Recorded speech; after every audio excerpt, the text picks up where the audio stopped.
So, nagsimula sila sa'yo. Tapos, minsan may magpapadala sa akin ng mga gift kasi natuto sila mag-online job. OFW sila. Hindi na nila kailangan umalis. Hindi na nila kailangan iwanan yung pamilya nila dahil nakakapagtrabaho na sila. So, ang sarap nun, di ba, na meron ka na itulong. Nagsimula siyang buntis, commuting from Bulacan to Ayala. Tapos bigla niya natanong, may mas magandang paraan ba para makakita ako ng money for my family? Yes, Tata. And then she found it, then spent 18 years building a career that most would deem unpopular. Yeah, she became the first Filipino pro seller in her Fiverr category. She built a community of thousands out of home-based moms. Yes, and then one day sabi niya, tama na to.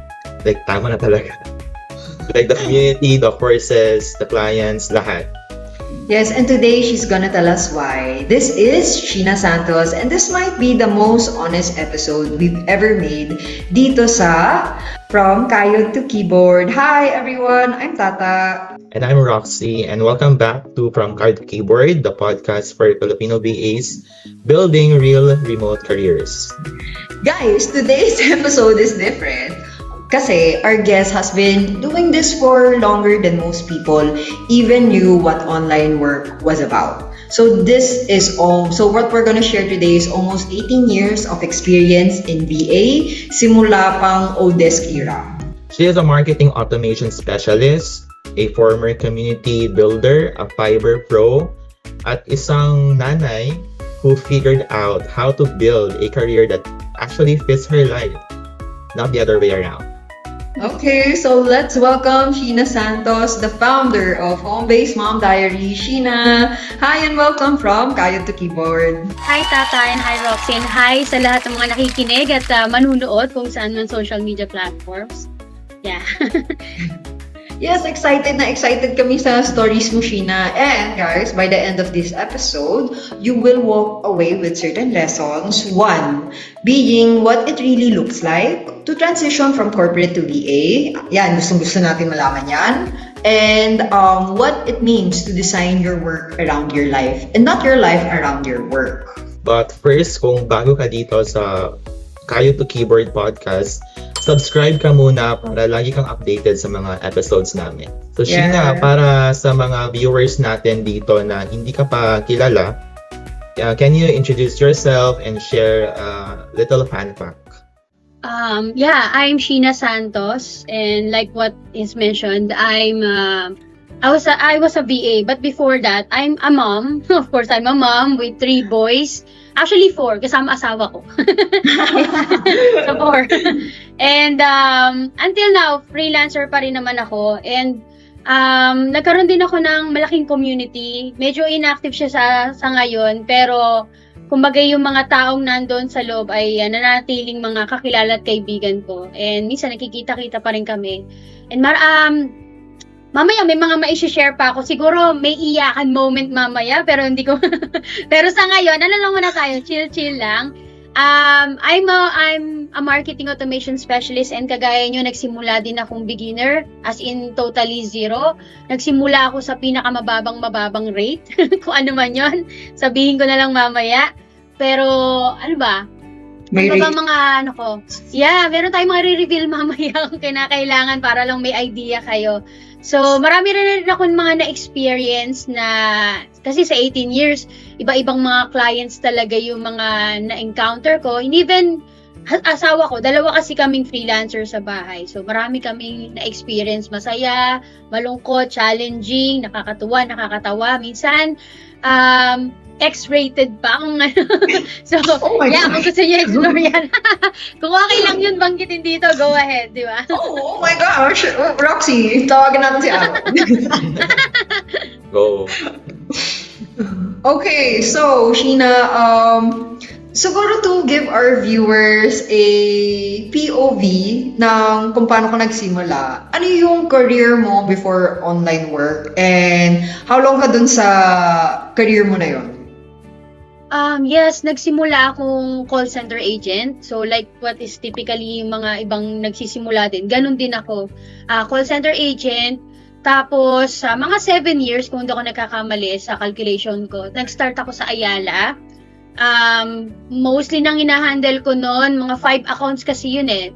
About technical support, customer service, sales, ganyan. So, halos lahat hinahandle ko. And to be honest with you, hindi ako ganun kagaling mag-English before. And madalas nga akong sinisita o sinasabihan ng supervisor ko, team leader ko, na, oy, Sheena, mali na naman yung grammar mo dito. Oy, Sheena, mag-aral ka muna dito. Mag-ganyan.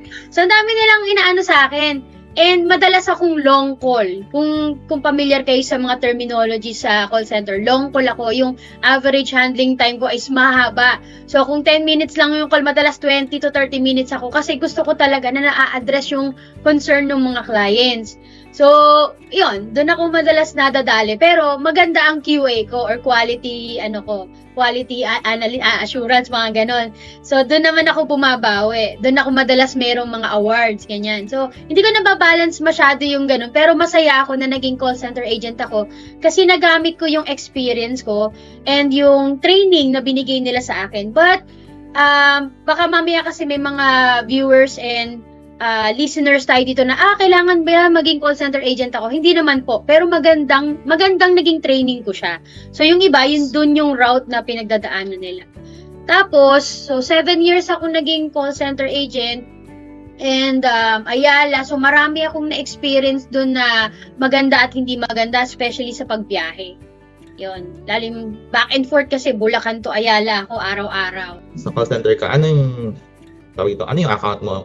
Nag-troubleshoot ka ba ng parang is it Internet. IT related? Yeah. IT. Yeah, internet connection yung Hindi. madalas. Pwede bang banggitin yung mismong hindi naman account. Pero ang mga tinotroubleshoot namin madalas internet at saka phone. Kasi dati meron pang email by phone na tinatawag. Yan, kasi wala pa naman ganong yung mga cellphone na basta dati mga parang ang papadala nila is email, tapos sasagutin sa phone, gano'n. Basta, tapos, may mga sales din kami about sa mga antivirus, mga ganyan. Yan. Tapos, nung nalipat ako sa isang call center company, yun naman yung Australia naman siya. So, daytime naman. Pero meron pa rin panggabi.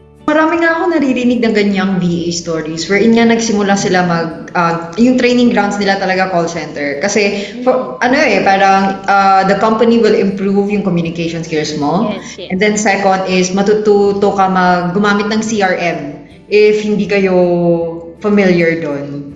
Yeah. Totoo yun. And nung magsisimula pa lang kasi ako sa pag-online, nagamit ko yung parang sa resume, yun ang na-add ko. Doon lang ako nag-stick muna kasi wala pa naman ako talagang ibang alam. So nilagay ko doon na customer service, hinahandle ko, technical support, pag-manage ng accounts, parang ganun, pag-update ng mga accounts. Yun yung nilagay ko lang na parang simula ko doon sa resume.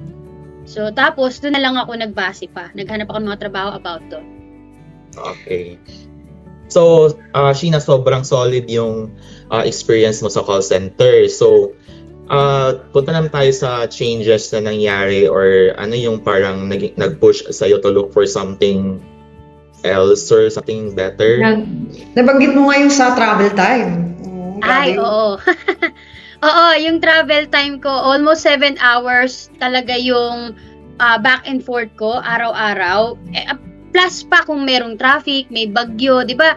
Pag sa ka kasi sa may bandang monumento, ganyan kasi nag-LRT ako before, either LRT or MRT. So, minsan masisira pa yung train. Minsan bumabagyo. So, iba na yung daan na gagawin ko. Tapos, minsan yung alas 2 na madaling araw ang pasok ko. So, alam mo yung mag-jeep ka sa ilalim ng LRT, tapos minsan naglalakad kami, makasabay ka mga nag-a-addict, mga ganyan. Yun, tapos nga, so, na-experience ko talaga yung bumabagyo na may mga manhole dun sa na hindi mo alam. Basta gumagano na lang yung tubig, gumagalaw na lang yung tubig, alam mong merong manhole dun, kaya ingat ka na lang. Basta makapasok. Tapos magbabayad ka ng malaki kasi baha talaga sa Ayala. So, yun pa lang yung ilan na na-experience ko. At marami pa talaga. Kung iisa-isahin ko, baka mamaya ma-discourage pa kayo. Kung sabihin mo, ang hirap pala, ganyan. Pero actually, isa yun sa dahilan kung bakit ako nag-decide. Pero ang main reason ko talaga is because nabuntis nga ako. But kasi, nanganak na ako ng isa. Tapos yung pangalawa ko, yun na yung parang turning point ko na sabi ko, hindi ko na patatagalin pa yung hirap na to. Kasi bumabiyahe nga ako ng buntis. Bumabiyahe ako, Nakaano ko, alam mo yung sa MRT, di ba may specialty, may mga ano doon, special place para sa mga senior, buntis. Eh, marami kaming buntis. So, sino magpapaupo sa akin? So, nakatayo ako. Di ba? And even sa bus, grabe, nakatayo ako. Kahit buntis, tapos sasabihin na lang no, ano, kasi punuan din yon, punuan, Bulacan to Ayala. Sasabihin sa akin sasabihin ng konduktor, baka may magpapaupo sa inyo, may buntis dito. Minsan, meron, madalas wala. So, talagang balance ka, kahit malaki tiyan mo, ganyan, kay bumunggo, kay hindi. Eh, naging sensitive talaga yung pagbubuntis ko. Yung tipong market ka ng, di ba may hagdan pa LRT, medyo nilalabas ako ng tubig, yung parang nagpipre, yung, ano ba tawag do, preterm, parang ganun. Pagka sinabi ng doktor na, Sheena, hindi na to, magre-resign na talaga ako noon. Tapos, pero meron pa ako isang sign na kinuha kasi doon ko na-discover nga yung online. So, sabi ko, since nagiging sensitive yung pagbubuntis ko, magsusubok muna ako online. So, parang nakapark pa yung isang sign, di ba? Nakapark muna. Yung isang sign, sabi ko, pag merong isang client na tumanggap sa akin or umuo sa akin, go na talaga ako. Ganyan. So, nangyari yung mga inaasahan ko. Sinabi ng doktor na wag nang ituloy yung pagtatrabaho ko doon kasi sobrang risky sa pagbubuntis ko. And pangalawa, merong nag-ano sa akin na client sa Odes. Yun. So, okay na. Resign. Ganon. Paano mo natuklasan tong online work? Kasi nung time na yon, for sure, wala pa masyadong Fiverr, wala pa Upwork, online jobs. Oo. Saan mo siya na-discover? Yan, nung nasa call center kasi ako, hindi ko lang matandaan kung sino mismo sa dami na encounter ko doon. Pero nabanggit nga sa akin kasi may pagkachismosa ka dahil syempre, call center agent. Ewan ko lang kung iba o ako lang. Diba? Syempre may chismis, tumakwentuhan ganyan. So nabanggit nga sa akin na mayroong may mga online jobs naman. And dati, ang terminologies namin na ginagamit is personal assistant, online assistant, data entry, ganyan. Hindi pa masyadong, sa pagkakatanda ko, hindi pa masyadong gamit yung virtual assistant. So, pag nire-research ko yan, ayan, may mga nakikita akong results. And, dati, lang naman, hindi naman ganun kahirap yung pagiging VA talaga. Kasi, lang naman to, parang may mga clients na nangangailangan ng tulong. So, kung ano man yun, pag-aayos ng website, blogs, pag-aayos ng emails. Yeah, emails, madalas emails ba? Mga ganon, parang aayusin mo lang yung, basta back-end, ganyan. Tiga-type, madalas tiga-type, tiga-encode sa mga websites nila ng information. Nung nakita ko yun, nagka-interest talaga ako. Tapos, since meron kaming mga parang free internet kapag ka-break time, yun yung ginagamit ko. Kasi pag nasa loob ka ng trabaho, hindi ka basta makaka-browse unless gagamit ka ng mga proxy, may mga VPN, mga ganyan. Syempre, secure yun. So, sa free time na lang, alam mo naman, mga ninja moves natin, di ba? Galing ako dyan. Pero dun tayo sa mas safe na lang kasi baka tayo. So, dun na lang ako pag free time. Nagkataon naman na mahaba-haba yung free time, nakakahanap ako ng mga information about sa pag-a-apply online. So, dun ako nakapagsimula nung nasa call center pa ako. Kasi wala pa akong masyadong magagamit sa bahay Okay. Yung time na nag-apply ka na doon yung nakahanap ka na ng parang opportunity to apply like personal assistant, ano yung unang trabaho or parang niche sa VA na nasimulan mo? Okay, 18 years ago, biglang ganun, 18 years ago. Ang madalas kong ina-applyan kasi talaga dati is data entry. Yan naman yung palasak talaga ng data entry. Yun ang sikat talaga. Kasi ang iniisip natin is taga-type, taga-encode, mga ganyan. Syempre, gahanap lang tayo ng mga madadali-dali na Dati para sa amin, madadali lang naman yun. And yun yung madalas na postings ng trabaho. So, yun yung mga natatandaan kong in-applyan ko and yung mga online assistant. Siyempre, babasahin mo naman yung description. Pag alam mong kaya mo at pasok dun sa skill set mo, or minsan nga kahit pasok sa skill set mo, pero alam mo kaya mo, a-applyan mo And walang limit dati sa OTES. Basta apply ka ng apply. And may mga diskarte pa dyan, like aabangan mo sa ganitong oras. Kung US ka, syempre sa gabi madalas yung posting, which is yun yung tinuturo ko before nung sa YouTube, nung nag-start pa lang ako. So, ganitong oras ka ako mag-abang. Pag naman Australian, ganitong oras ka naman mag-abang. Kailangan pag-post pa lang, ka agad, kasi unahan yan, parang gano'n. Pero wala kami ng mga binabayarang mga bid, parang gano'n. So, one to sawa talaga. Ikaw lang mag-aabang kasi unahan eh. Di ba medyo, kumaga, nakaka-client na ako, nakaka-experience na ako kahit papano. And then, balik tayo ng konti. So, nung nagtrabaho na ako sa bahay, nung nagsimula na ako at wala na ako sa call center, sumunod muna sa akin yung asawa ko. So, siya muna. Kumbaga na sa budol, nakita niya kasi na parang mas malaki yung kinikita ko kaysa sa kanya na araw-araw din bumabiyahe, na pagod. Kasi nagmumotor lang din siya from Bulacan to Sucat naman. So, so nung nakita niya na parang after a month or two na kumikita na ako sa bahay, sumunod siya. And then, so, syempre, dalawa na kami nagtatrabaho. May mga nakakapansin din, may mga nagsisimula na magtanong-tanong, ganyan. To the point na may mga pumupunta sa bahay. Pero atras pa tayo ng konti Gusto ko lang sana i-share yung, 'di ba, yung sa pagsisimula ko kasi kasama doon sa pagsisimula ko, hindi lang yung pag-apply, yung pagtingin-tingin sa website, kundi yung pagtatanong-tanong sa mga taong alam kong nagtatrabaho din noon. So dumating sa point na pumupunta rin ako sa bahay nila, as in literal kumakatok kami sa bahay at sa gate para magtanong ng, uy, paano ba yung yung alam mo yung nahihiya ka? Kasi nagtatanong ka talaga. Tapos alam mo yung kita lang nila is $1, minsan 50 cents. So sabi ko, alam mo yung literal din ako nakikiusap na baka pwedeng pasahan ako ng task. As in, kahit 25 cents na lang, ganyan, o mas mababa. Gusto ko lang matuto at gusto ko lang kumita, ganyan. So dumating pa sa point na ganun. Pero Sheena, yung, di ba, parang nag-start ka na ng work from home. If you don't mind, magkano yung rate mo nun? $1. And minsan mas mababa pa dun. Yun talaga hourly yun. Hourly. Oo, hourly. Pati yung 25 cents nung kinakatukan mo sila, hourly din yun. Actually, yung 25 cents na yun, hindi nga ako napagbigyan eh. Yun yung nalungkot talaga ako. Kasi parang, alam mo yung nakita ko yung sarili ko na kailangan ko na magmakaawa para lang magkaroon ako ng task. Kasi humingi nga ako ng sign, di ba? Mm-hmm. So, walang magbigay nun, walang So, kala ko nga hindi mangyayari yun. Pero, ayun, sa awa ng Diyos, nagka-client naman ako. Kaya lang, hindi rin naging okay talaga. So, nag-resign ako. Akala ko, yun na yung makakasagip sa akin. Akala ko, ito na yun. Yung pala, may scam lang din pala ako. So, may mga scammer na rin kasi before. So, hindi ako nabayaran doon. Nag-ghosting lang talaga ako. Tanda-tanda ako, mga 8,000 pesos yung hindi nabayaran sa akin. And, yun lang yung pinaka-inasahan ko that time. Pero, syempre, since resign na ako, hindi pwedeng huminto ang buhay ko dahil nandun na ako eh. So, hanap uli ng mga trabaho, ganun. Supposedly monthly sana yon. Yeah, oo. 8 hours yung $1 per hour?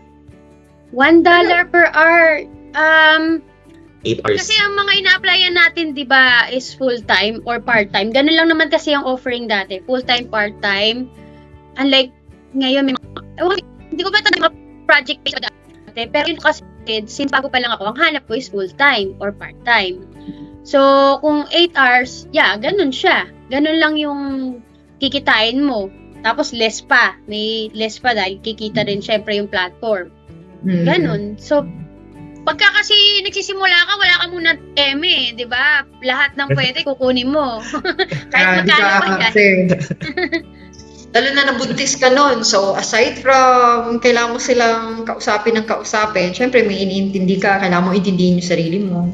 Yes, totoo yan. I mean, how do you shift from being a virtual assistant to a marketing automation specialist? Actually, naging matagal pa bago ako nag-shift talaga to MA. Kasi syempre, meron ka pa mga self-doubt niyan, di ba? And comfort zone mo na talaga yung pagiging virtual assistant. So, marami pa akong pinagdaanan, mga ilang years pa. Hindi ako nagkakamali, mga 8 years bago ako naging 6 to 8 years, ganyan, bago ako nag-marketing automation specialist. And bago yun, meron kasing skill dun sa pagiging VA ko na related doon, like yung about emails.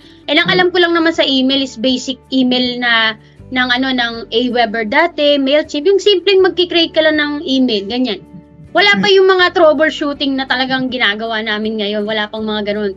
So, naglakas loob ako mag-apply sa mga agencies outside the platform. And nung nag-apply ako, natanggap ako, doon naman ako na-discover nung owner, yung client mismo yung owner ng agency.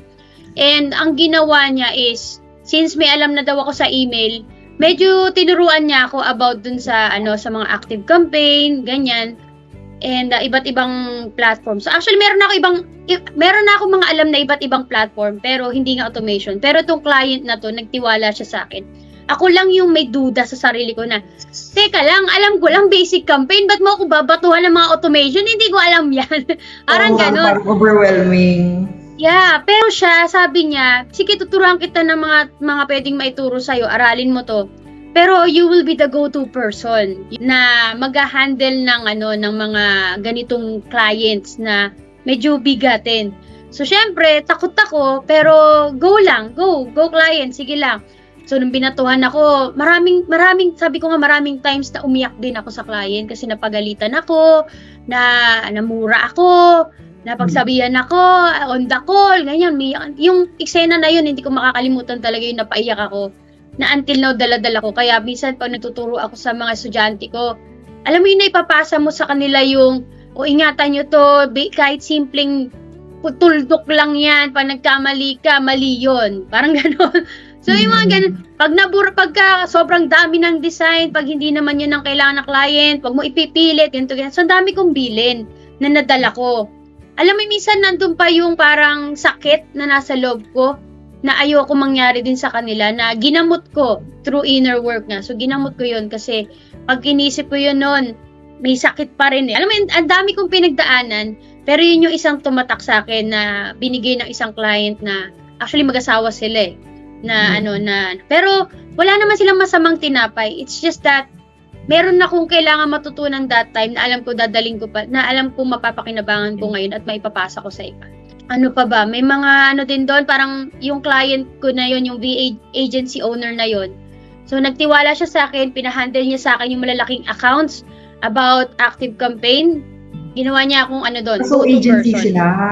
Yeah, agency sila. So, marami pumapasok na clients at ako papasahan. Meron ako isang teammate. So, meron din siya, marami din yun sa akin. Ganun. Okay, Roxy, ito na ang malalaman na natin ang tungkol sa Fiverr Pro. Kasi from agency, from general VA to marketing automation specialist, tapos tatakbo na tayo kay Fiverr Pro. Wait lang, before we go to Fiverr Pro, ilang years ka under that agency or ilang years kang nag-hone na talaga sa marketing specialization mo?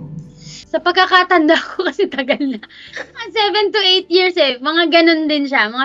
Calculate natin. Basta 18 years na ako eh. Magna 19. So, mga 7 or 8 years sobrang bago ko na gano.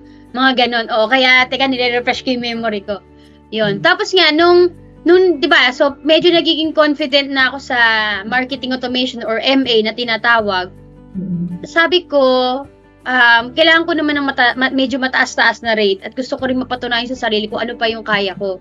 So, nung nakita ko yung Fiverr, parang naghahanap ako ng mga, yun lang yung i-offer ko. So, nag-build ako ng Fiverr, tapos, alam ko ginawa ko ng YouTube to ng video to. Within 24 hours, nakakuha ko ng first order for $5.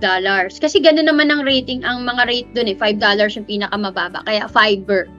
Tapos, ayun, nagsunod-sunod naman na. Tapos, nakita ko rin yung offering nila about pag-apply sa pagiging pro. So, nag-apply ako doon. Kahit na ito lang naman ang alam ko, ito lang naman ang background ko, lakas loob. Pinakita ko lahat ng mga samples ko at mga gawa ko. Ayun, fortunately, nakuha ko doon. And, nakapasa ako as a pro specialist ng Fiverr for marketing automation for active campaign. Wala pang kategory yata ng marketing automation doon. Basta email marketing pa yung nakikita ko.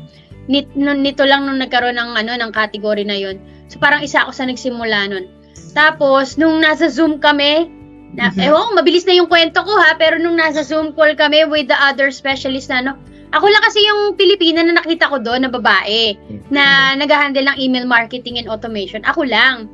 Kaya tuwan-tuwa talaga ako noon. Kaya sabi ko sobrang proud ako nung nakita ko yung sarili ko na nakapasa. Sabi ko, from ito lang yung alam, nakuha ko, nakapasa ko. Paano mag-stand out sa Fiverr? Marami kasi Ano yung Fiverr para sa viewers na hindi nila alam? Yeah, siya, ang Fiverr is, parang din siya, parang Odesk din siya at in other online job sites. Pero dito, para kang tindera ka. Okay? Tapos may mga bumibili. Ikaw yung tindera, ang tinitinda mo ay serbisyo. At yung mga clients ay buyer, mga bumibili sila ng serbisyo. So iba't ibang serbisyo ang pwede mong i-alok sa Fiverr. Pwedeng ito yung virtual assistant, or pwedeng hindi nga about hindi about freelancing. Pwede rin kumakanta ka, nagtuturo ka ng Zumba, nagmamagic ka, nagpapasaya ka, kahit anong serbisyo na pwede mong i-offer. So, para doon. siyang, na you are sending the potential client. Marketplace, ganyan, marketplace. So, parang nagme-message ka sa mga potential client, ganun. Sila mag-message sa'yo. Okay. Sila. Pero pwede kang minsan kasi yung mga clients tamad maghanap. Siguro yun na yung term. So, ang gagawin nila, magpo-post sila ng job, and then ikaw mag-offer ng bid. Mag-offer ka, ganyan. Pero in my case kasi, hindi na ako naghahanap. Mas madalas sila na yung sa akin, nag-i-inquire. Baliktad naman, the other way around. Yeah, sila na. Gano'ng kahirap mag-pro sa Fiverr? Dati kasi, mataas na agad yung standard. Siguro, mas mataas pa ngayon. Hindi ko na alam yung ngayon, pero kung dati, nahirapan ako, pero nakapasa. Ngayon, mas mukhang marami kasi, ewan ko lang kung may bayad na or what, kasi dati libre naman lahat Hindi ko nakabisado ngayon, pero most likely, mas mataas yung standard nila. Wow, yeah. Ang galing kasi, ang dami mo, lagi kong iniisip, what's life after VA life, after agency life, tapos at least, laging may Fiverr. And ngayon ko lang nalaman na pati Zumba. Yung singing gets kasi bibigay ka services. Pero yung Zumba, ano yung bibili mo ng Zumba? I need to check. Baka may missed opportunities tayo dyan. Meron pa nga yung birthday greetings, meron yung mga nagpapatawa, ganyan. Babatiin mo lang yung taong sasabihin niya, yung medyo nakakatawa or weird or something, babayaran ka. Lalo yung mga voice over, malaki kita niyan dyan sa Fiverr. Yung, curious lang, yung mga project na usually nakukuha mo dun sa Fiverr, like, yung duration nila is, like, pag matapos mo lang yung project? Depende naman kasi yun Parang, kunwari, ang agreement nyo is within 24 hours. So, within 24 hours, kailangan ma-deliver mo yan. Pero kung alam mo naman na tatagal yan, so magsaset ka ng ng delivery time or schedule. Okay. Yeah. And kung magkano siya. Ganon. So, parang ka lang bumibili din sa labas. Parang pag magpapagawa ka ng bahay, o pakyawan ba to, or arawan, parang gano'n. Pwede, gano'n lang din yung idea doon. Tapos kung magkano, kung mag-extend sila, may additional ba, parang gano'n. Okay, sige, go. Sheena, sa lahat ng ginawa mo, nag-decide kang mag-YouTube, mag-share publicly, ano yung talagang nag-push sa'yo doon? Kasi hindi naman basta-basta din yung pag-share online. Kasi like yung binanggit ko kanina na kami mismo na experience naming mga tok ng bahay para magtanong. Ganon din ang ginawa ng iba sa amin. Kasi di ba may mga interested na matutunan yung pag-online job or ang tawag kasi nila doon is pag-work from home or online job. So may mga nakakaalam na nung ginagawa namin. Tapos may mga nagtatanong and merong dumating sa point na may nagtanong talaga dito sa bahay, pumunta talaga para magtanong. So, dahil marami sila nagtatanong, ang ginawa ko, sabi ko, gagawa na lang po ako ng video. Tapos panoorin nyo na lang. Kasi paulit-ulit naman hinahanap Kunwari, bagong gising ka pa lang. Oo, puro ganun.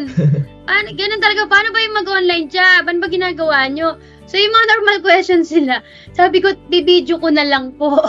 So, talagang, ang ginawa ko nun, naligo lang ako, kahit gulong-gulo background ko, kahit gulo buhok ko. Naligo ako, nag-video ako, gaganyan-ganyan pa ako sa video no, kasi nga, nahihiya ako, pero para na lang ako, isang video lang, tapos na ako, ganyan. Dahil shinare ko, may mga nanood. Tapos yung pala, may mga follow-up question. So, sumunod, gumawa rin ako ng video with background, with pati pag-editing, natutunan ko pa kahit pa paano, tapos kasama pa anak ko, ganun. So, nanganak yung mga videos na yon. Ang gusto ko lang naman is masagot yung mga tanong at maibahagi lang yung naging experience ko as a VA. Kasi nga, di ba, virtual assistant, and nag-transition na ako to MA or marketing automation. And sabi ko, sayang naman kung hindi ko ma-share yung naging buhay ko at experience ko as a VA. So, bago ko siya parang makalimutan or totally iwanan, ibigay ko sa inyo, baka sakali may mapulot kayo. hindi ko naman inasahan na lalaki ng ganun yung channel ko that time na marami palang interesado sa pagiging VA.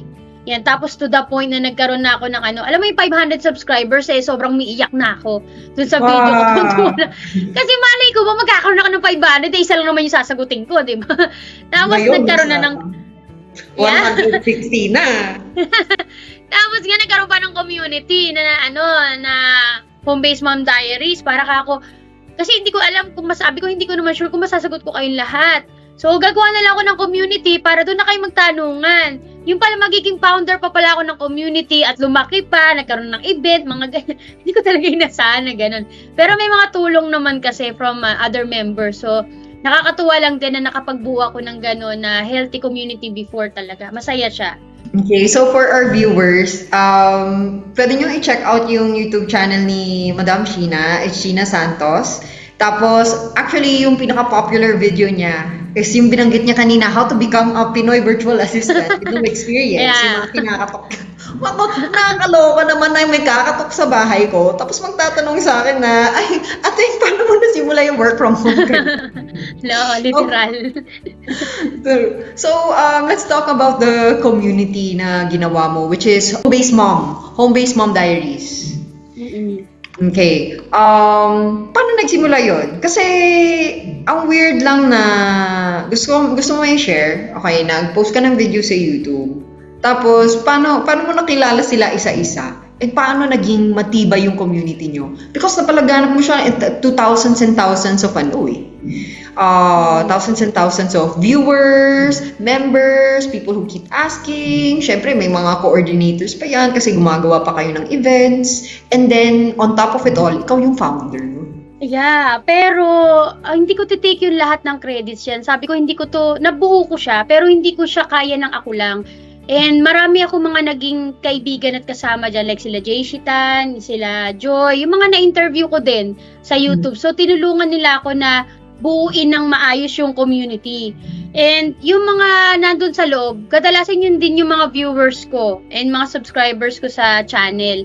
So, syempre, hindi matatapos sa nood-nood lang. Syempre, may mga tanong-tanong din yan. And minsan gusto nilang maghanap ng, baka daw nagtuturo ako, mga course, so ganyan. So, dun sa community nangyayari yun. And minsan nagkakaroon kami ng pabingo dyan, palaro, paano. Kumbaga, we wanna make it alive and yung masaya na nagtutulungan. Kaya siya diaries, home-based mom diaries, is because sa isip ko nun, gusto ko yung istorya, yung lahat ng kwento at istorya ng mga kapwa ko, home-based mom and home-based dad, doon namin pagsasama-samahin. Kaya minsan nagkakaroon pa ako ng interview kasi gusto kong malaman yung naging buhay din nila. Kaya may mga na-interviews din ako. Yun, nag-trending din yun sila, Ma'am si Janet, Ma'am si Joy. Kasi iba din yung istorya nila. Nakakatuwa ding malaman na nagsimula din silang ganun na walang-wala. So gusto ko yung mga istorya na yan, ma-share din sa iba. Kaya yung community na yan, mas naging solid kasi and warm. Dahil mga totoong tao yung nandun, hindi lang sila naging nagjo-joy doon para magbenta ng kung ano-ano. Nandun sila kasi gusto lang matuto at mag-grow, makibahagi din. Ganun, mag-share. Yes. So, Sheena, sa journey mo na yan, sa pagtuturo, sa pag-share, ano yung nangingibabaw? Like, do you feel more fulfilled ba? Or parang may time din na napapagod ka na? Well, I'll be vulnerable to share. Yeah, nung una kasi talaga, syempre masarap sa puso, lalo na kapag may mga taong lalapit sa'yo or magme-message sa'yo, mag-PPM sa'yo na nabago yung buhay nila, na nagsimula sila sa'yo. Ayan na, sabi ko, mapapawa ko eh. So, nagsimula sila sa'yo. Tapos, minsan may magpapadala sa akin ng mga gift kasi natuto silang mag-online job. Tapos, parang OFW sila and then umuwi na sila sa bahay. Dito na sila dahil hindi na nila kailangan umalis. Hindi na nila kailangan iwanan yung pamilya nila dahil nakakapagtrabaho na sila. So, ang sarap nun, di ba, na meron ka na itulong. Kahit sa simpleng sagot lang naman ng videos yung intention ko that time. And apakadaming ganun. And sobrang saya sa puso. Inisip ko sabi ko, Lord, ito ba yung gusto mo for me? Yung maibahagi ko yung ko. Pero syempre, dadating din sa time na parang mauubos ka na. Yung gano'n. Kasi maraming lumalapit pa to ask for help. And, di ba nga sabi ko, binahagi ko lang yung part ng pagiging VA na yun yung alam ko dati, kaya shinare ko na. Kasi iba na yung ginagawa ko at hindi yun madaling i-share. Kung kaya ko lang i-share lahat yung ginawa ko na. Pero dumadating sa point na parang nauubos ka, kasi lahat sila may kailangan sa'yo, and hindi ko na rin nabibigyan ng oras yung mismo yung sarili ko. At syempre, bago ka makapag-share sa iba, kailangan ikaw mismo okay ka pa, di ba? Or puno ka eh. Kailangan lagi mong pinupuno din yung cup mo. Eh, madalas sasaid na. So, dumating sa point na na-burnout na ako. Sabay-sabay kasi, dahil home-based mom, nagsishare ka na, may gawaing bahay ka pa, may mga ganap ka pa, may gusto ka pang ma-achieve sa sarili mo, at hindi mo alam kung enough pa ba yung binibigay mo. Minsan na ano pa rin ako, nababash din ako eh. Parang naku-question din kung ano yung ginagawa ko, kung tama pa ba yung tinuturo ko. Naging question din yung sarili ko. Parang, ito ba yung gusto kong gawin? Or enough pa ba yung alam ko para ituro ko sa kanila? So, unti-unti na akong nagkakaroon ng doubt and question to the point na nag-decide na ako na itigil yung course ko. Kasi nagtuturo na rin ako ng marketing automation na course eh. Itigil yun, unti-unti, bitawan na lahat, even mag-withdraw or lumayo pa unti-unti sa mga kaibigan ko. Although ilan na lang yung natira na talagang masasabi kong friends ko pa until now. Pero yung post ko na rin, hininto ko na kasi sabi ko, I need to move on muna and fill my cup again. Ganon. Grabe. So, medyo nalungkot lang. Sorry na. Yeah, so sorry din na nangyari yun sa'yo. Siyempre, parang lahat naman yun, good intention mo sinet up, trinay mo naman tulungan lahat, pero talagang may mga things na hindi natin makakontrol. And ang buhay talaga para sa akin, give and take eh. Di lang ako pwede give ng give, di lang ako pwede super maubos. Agree mo dun sa fill your cup first. Yeah. So, may isang bang parang, kasi napanood ko yung video mo about stopping, about pausing muna sa community. Paano nangyari yon? Parang nagising ka na lang bigla or nakita mo na everyday ang dami mong hinahandle na messages. What happened para mag-trigger talaga yung magbabago na lahat? Kasi na ako parang mas nakatutok na ako sa marketing automation. And may mga tao na mas interesado sila sa pagiging virtual assistant. So, parang, and then, so yun na nga, nag-share pa rin ako sa YouTube about VA. So, syempre, bago mo maituro yun, kailangan inaaral mo pa rin yun at ginagawa mo pa rin. Kasi para ka nagpapanggap kung hindi. 'Di ba? Kasi marketing automation na ako. And hindi ko naman maituro lahat to, yung ginagawa ko sa marketing automation, sa iba. Kasi nagkakaroon pa ako ng course. And dahil paid course yun, hindi ko naman pwedeng ituro lahat yun for free. Dahil may mga nagbabayad din. So parang sineseparate ko. And then dumating sa point na ito yata yung parang nawalan ako ng doon sa VA side ng ginagawa ko, nawala yung mga clients namin doon ng sabay-sabay. So, bukod dun sa burnout na nararamdaman ko sa pagko-content, nawala pa yung mga clients namin na sabay-sabay, hindi lang ako pati yung asawa ko. And dati meron kaming parang small agency kasi. Yung agency na yun, parang tiga rito lang din yung mga binibigyan namin ng task. So nawala yun, and dahil nawala yun yung main source of income kasi namin. Doon yung income talaga namin. Dahil doon marami kami na ipon, ganyan. Pero since nawala yun, nagkaroon na rin ako ng confusion sa sarili ko. Parang dapat ko pa bang ituloy yung marketing automation or bumalik uli ako at yakapin ko ulit yung pagiging virtual assistant para maituloy ko pa rin yung pagtuturo sa YouTube, pagka-clients, kasi pag binalik ko yun, okay, magkakaroon ulit ako ng mga clients, pero kaya lang kasi nararamdaman ko hindi na to align sa akin.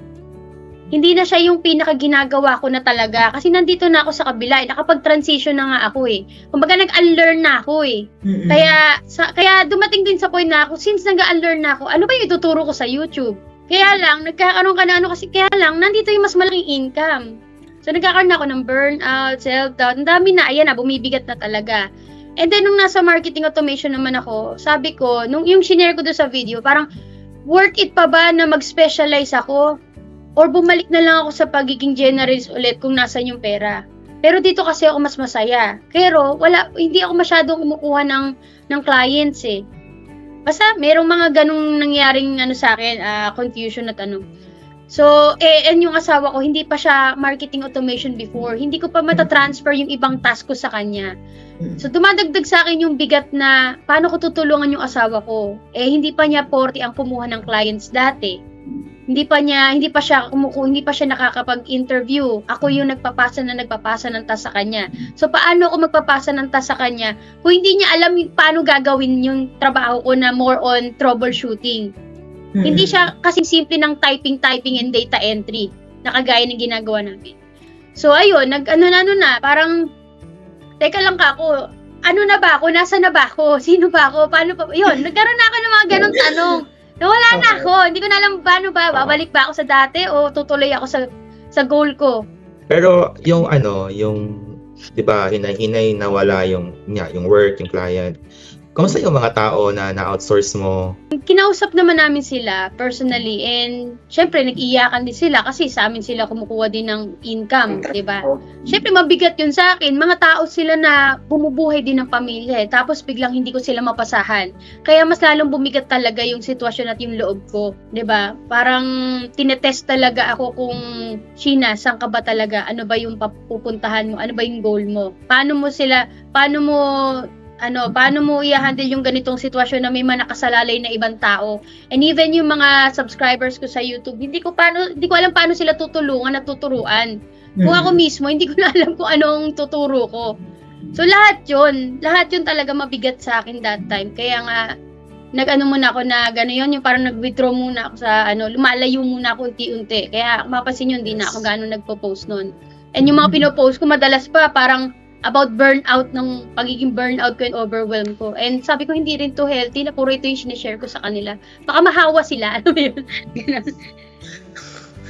Yeah. Speaking about, so let's go to the inner work since nandito na tayo sa usapan na yan. Ang galing lang kasi for me, kung ano yung internal mo, external siyang nangyayari. And the moment na you decided to transition into being marketing automation specialist, nawala yung mga clients for general Yeah. nawala yung hindi naman, parang konting-konting nawala yung agency and stuff. Tapos nag-decide ka na rin na stop yung mga lahat ng general VA aspect. Pause lang naman guys. Pause lang. Baka bumalik naman to si Madam Sheena. So, ano yung process mo in terms of healing that side of you and talagang i-embody na kung may specialization kasi ako guys, tama na. Nagbago na ako, magbago na din kayo. Yeah, nung nangyari kasi yung sitwasyon na yun, hindi ko pa kasi totally naiintindihan kung ano yung nangyayari until may mga nag-reach out sa akin.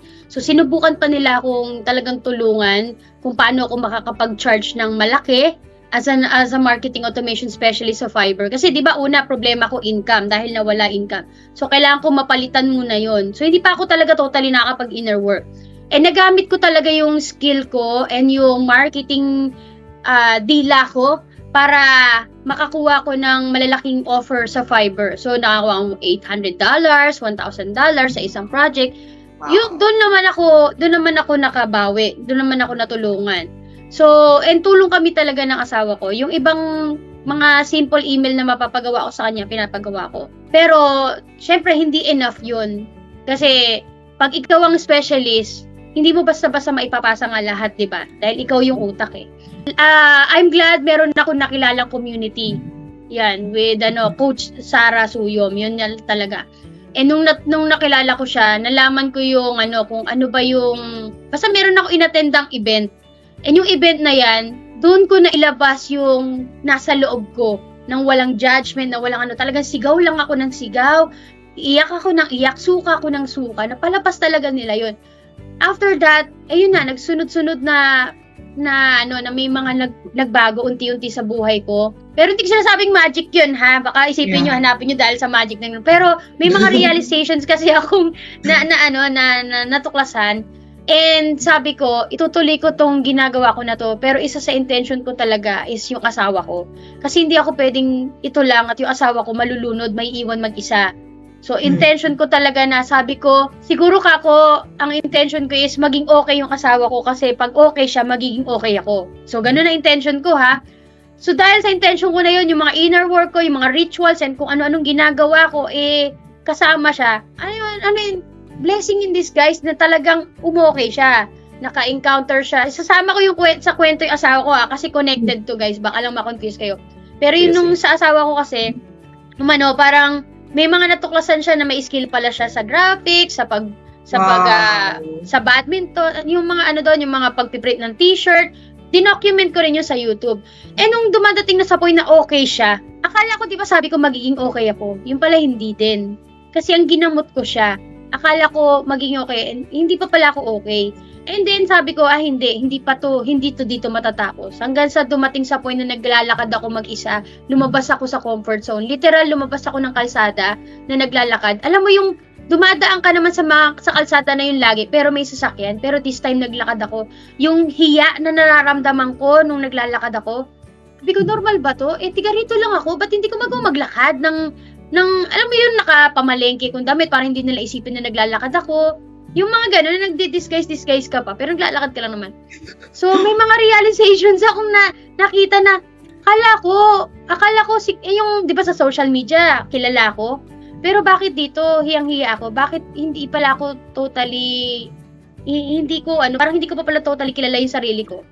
Ayun na, nagsimula doon sa paglalakad, everyday nag-show up na ako, everyday nakukonquer ko yung hiya ko, offline yun ha, offline, as in, binibidyo ko sarili ko, pero hindi yung, para mag-show up sa mga tao na, oy, eto na ako hindi ganun, gusto ko lang i-document talaga yung nagiging journey ko.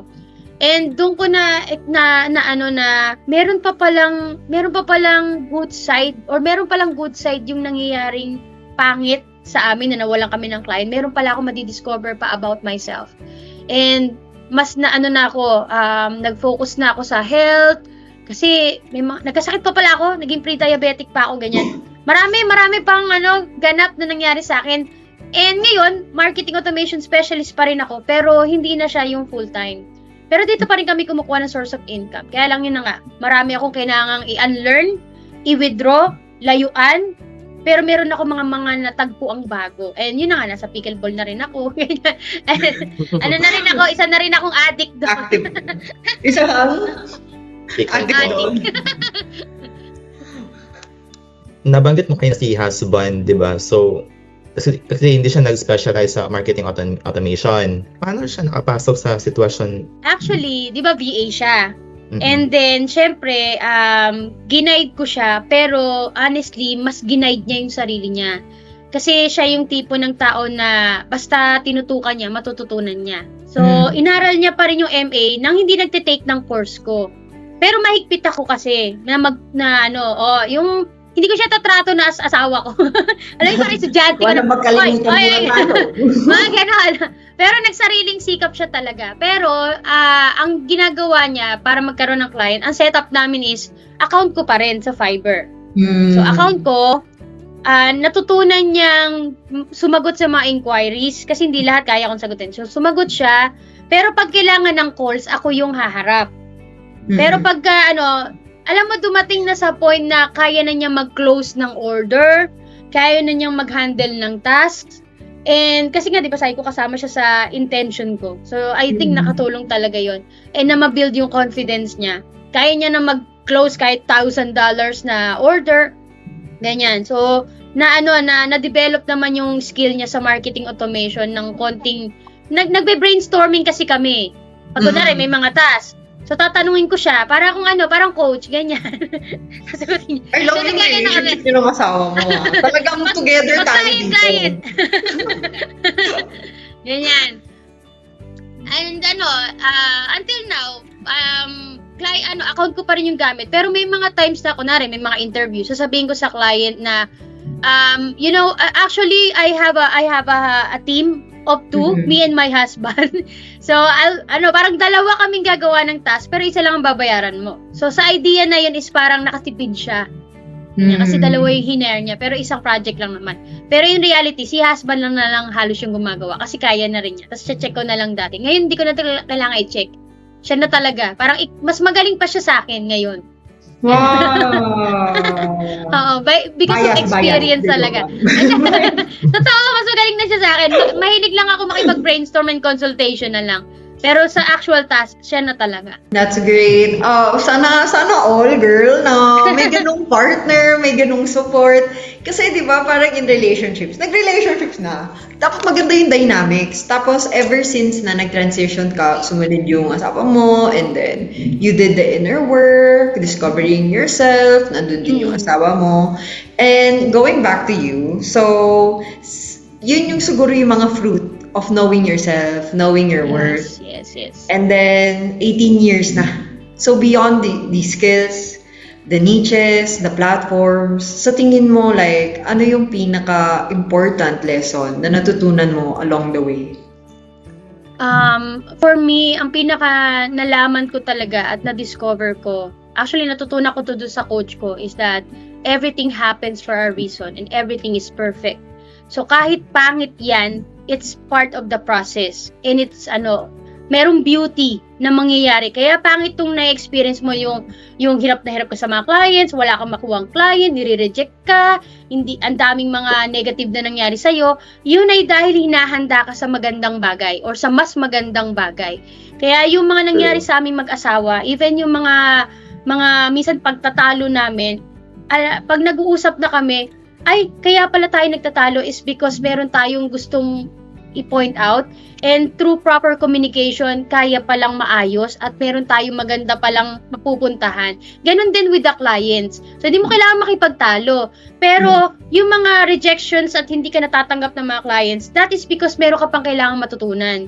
So, ano yun? Ano yung mga lessons na yun? Ano yung mga learnings na mapupulot mo? Minsan kasi may mga nakakausap ako or may mga beginners na sinasabi, uy, baka pwede pasahan nyo na lang ako ng trabaho, ganyan-ganyan. Kasi hindi ako nakakapasa sa mga interview, hindi ako magaling mag-English. So, ang sinasabi ko na lang is, mas maganda nga na kapag hindi ka marunong mag-English, is makipag-usap ka sa mga clients. Kasi doon mo malalaman yung kaya mo. At ano ba yung kailangan mong practicein, di ba? Kasi lahat naman na ituturo sa YouTube, lahat maraming videos na pwede kang matutunan. Pero meron kasing point na ma-overwhelm ka at hindi enough na makikinig ka lang sa mga videos or manunod ka lang. You have to show up and practice at ma-reject. Dahil yung rejection na yan, ang magiging best teacher mo talaga para matuto ka. Yung sarili mong experience. And ako nung naglakad ako, lumabas ako sa comfort zone ko, meron ako na-discover about myself pa. Yun, pwede mong gawin, lumabas ka dun sa comfort zone mo. Kung alam mo, data entry ka lang, how about mag-try ka ng ibang skill? Baka mamaya kasi meron pa nag-aantay sa yung mas maganda na akala mo hindi mo kaya eh. And doon malalaman yung self-discovery, di ba? Kung hindi ko to sinubukan, baka until now, nagmumukmuk pa rin ako at nagsisisihan kami mag-asawa. Pero ngayon, as you can see, naglalaro na kami together. Dati wala kaming common bukod sa financing at sa mga anak. Ngayon ginagabi na kaming umuwi dahil naglalaro kami ng pickleball. Which is, ang saya, di ba? Na na-enjoy na namin. Although again, hindi perfect ang buhay namin. May mga problema pa rin kami sa personal, sa financial, sa freelancing. It's not perfect, but it's beautiful. And it's worth it. Ito ang story ni Sheen natin. Sobra. Tapos medyo makakarelate din ako na konti. Pero, konti lang. Later na lang. Sa banda, saan ka nakarelate? Totoo, sabihin mo. Naging vulnerable si Madam Sheena, ikaw naman. Wala tayo na lang. After of podcast. Sige. Sheena, sa mga listeners natin, mga VAs na starting pa or yung mga mom, yung mga nanay na gustong mag-try pero confused or natatakot magsimula, ano yung masasabi mo sa kanila? Ito, shinare ko na rin sa YouTube before, sa mga videos ko, and natutunan ko lang din to dun sa isang nag-guest sa Itbulaga before. Sabi niya, nung barangay captain, talaga sabi ko, chismosa rin ako, diba? Sabi niya, kasi hindi ko i-claim na akin to. Sabi niya, hindi mo kailangan maging magaling bago magsimula. Ang kailangan mo lang ay magsimula para maging magaling. Diba? Minsan kasi pina-perfect natin yung isang bagay knowing na, pag okay na to, tsaka pa lang ako magiging okay. Pag magaling na ako mag-English, tsaka pa lang siguro ako magiging client. Pagka natutunan ko na lahat tong course na to, tsaka ako pa lang i-apply. Di ba ganun? Tatapusin, kukuha ko ng maraming courses sa freelancing para makapag-BA na ako. Hindi ganun. Para sa akin, hindi ganun. Kasi sa dami ng sinubukan ko, di ba? Hindi naman lahat yun ay talagang masasabi kong ito na yung gusto ko. Ano yun? Kunwari, sa daming skill sa pagiging VA, isa lang ang kinuha ko doon, kaya ako naging marketing automation, di ba? And para maging VA ako, sinubukan ko yun. At ang dami kong rejections na nakuha doon. Ang daming scams din ako na-encounter doon. Pero, sinisisi ko ba yung hindi. Instead, sabi ko, ay, kaya ko pala sinubukan yung mga skills na yon is because gusto ko malaman kung ano yung kaya ko. And yung mga rejections na yon ay kailangan ko rin palang pagdaanan. Kasi kaya ako naging marketing automation, kaya ako nandito sa point ng buhay ko na na-enjoy ko naman na yung ginagawa ko, is because pinagdaanan ko yun. Kaya wala akong pagsisisi doon. And kung ikaw na nagsisimula ka pa lang, natatakot ka na agad, baka hindi mo kayanin pagka may mga clients ka na. So, kailangan mo itong pagdaanan. Kailangan mo mahirapan. Kailangan mo isalang sa apoy. Kung na kailangan misa magmura ka, baka kailangan. Kasi doon ka titibay. Dahil may mga clients dyan na hindi ka sugarcoat. Hindi ka babyhin dyan. Kasi syempre business yan. Pera nila yan. At yung tiwala nila, hindi nila basta-basta ibibigay sa isang taong wala ring tiwala sa sarili niya. So, show up and try. And kahit ma-reject ka, go ahead. Basta ma-identify mo kung saan ka kailangan mag-improve at ayusin mo. Ganun naman lagi ang buhay, di ba? Even yung pagiging nanay, hindi mo naman kailangan, magpa-practice muna akong maging nanay for now. Tapos susubukan mo. Di ba, hindi naman ganun? Pag naging nanay ka na, andun Di ba? Trial and error, walang ganun. Pero, ang dami na nagsasabi at ang dami na magpapatunay na lahat kami ay nagsubok din at nagsimula sa wala. So, bakit ka matatakot na magsimula sa wala? Alam ko naman na dito sa wala, mayroong magiging magandang bunga. Ang lagi ba na sinasabi ko? Parang naman akong preacher nito. Nako, Yes, madam. Gusto namin yan. Living proof ka. Living proof ka ng kahit sino ka pa. Kaya mo.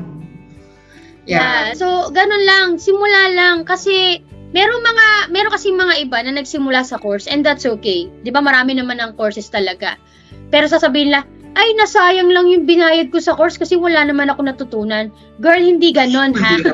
Hindi ganon yun. Ang natutunan mo ay nalaman mo sa sarili mo na hindi pala ito yung gusto mo. At inaalam mo ngayon kung ano yung gusto mo.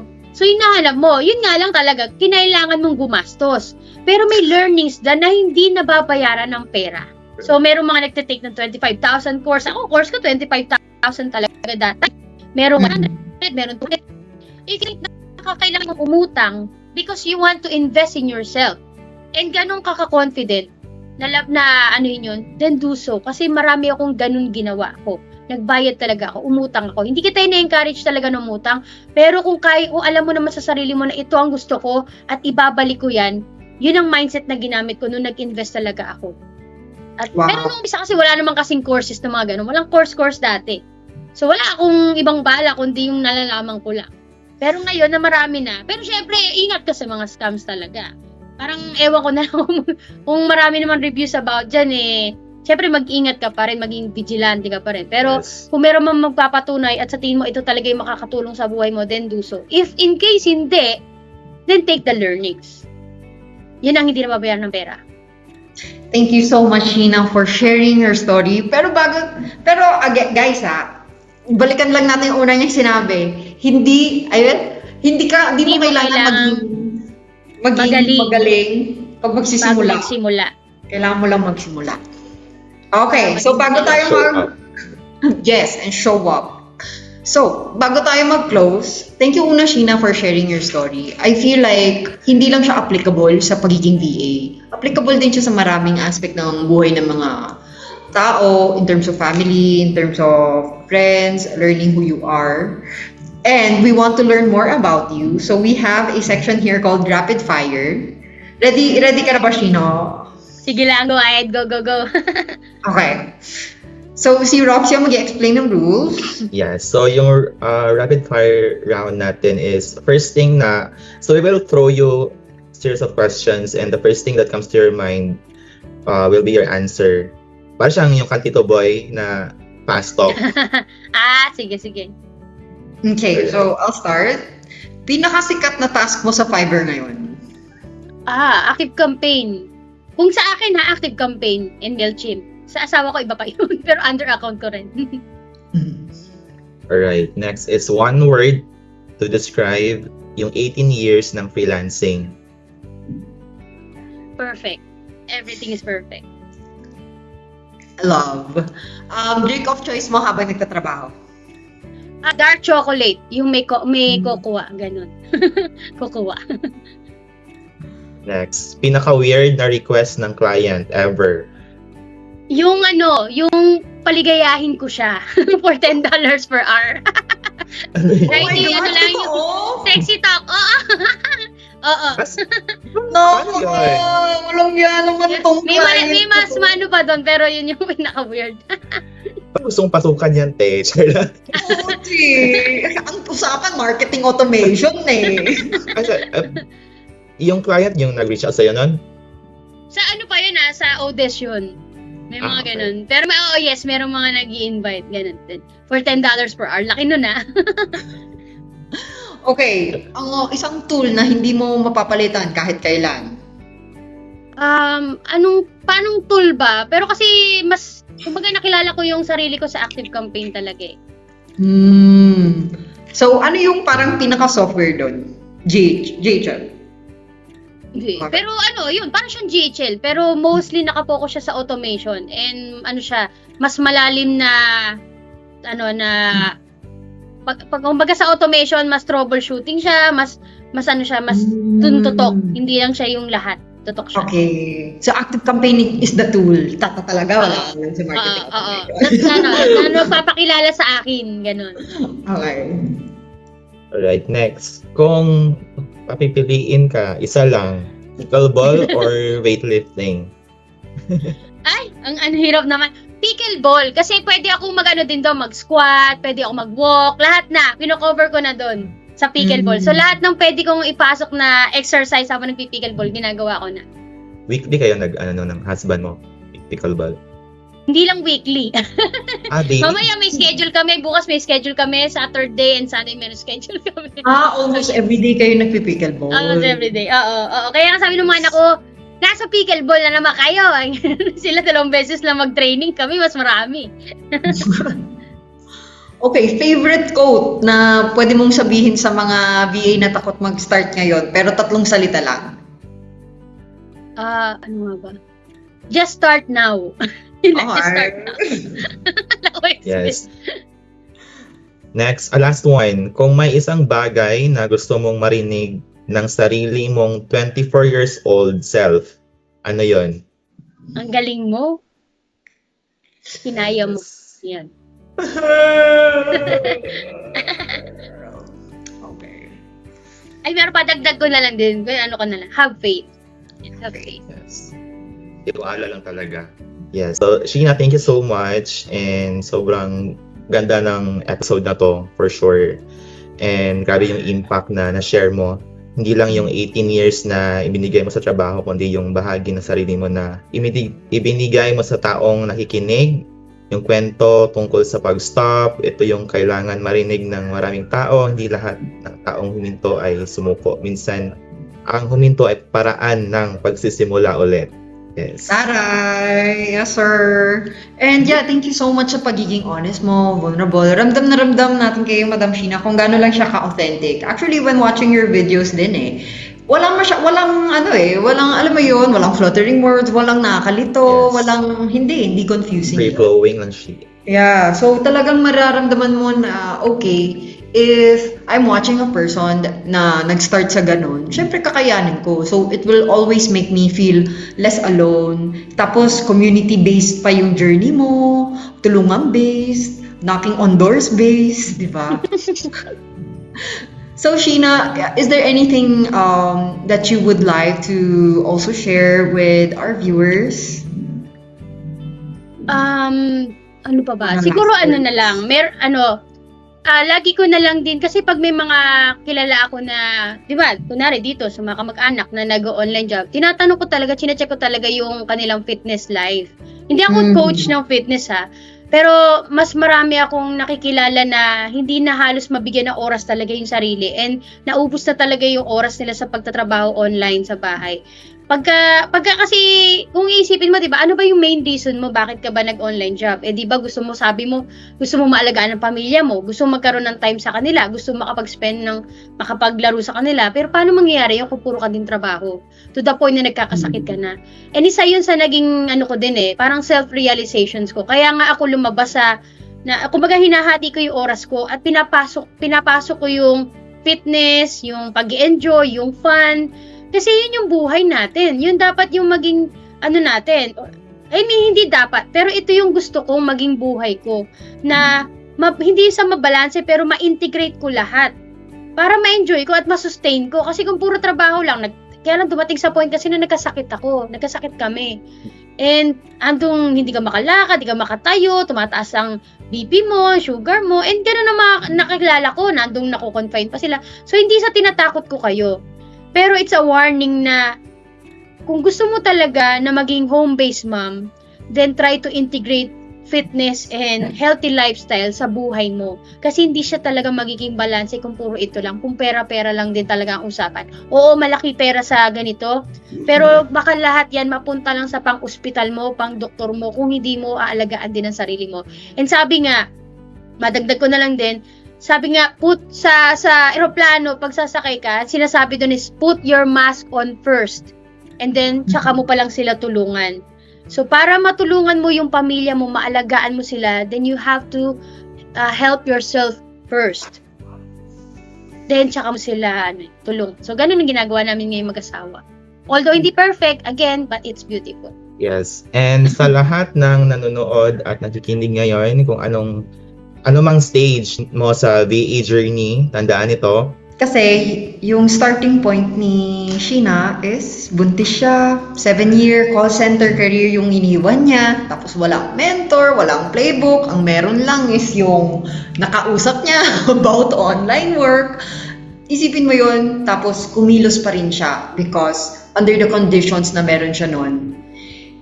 Again, dun sa dinescribe niya sa journey niya, it was perfect. So kung ready ka simulan ang VA journey mo, please check out VA Masters. We connect skilled Filipino VAs with international clients who genuinely value your work. Yes, and apply now at vamasters.com. Link in the description below. And that's it for today's episode of From Kayod to Keyboard. Thank you so much, Sheena, Roxy. Thank you, Tata and Sheena. Thank you, See you sa next one. Bye-bye!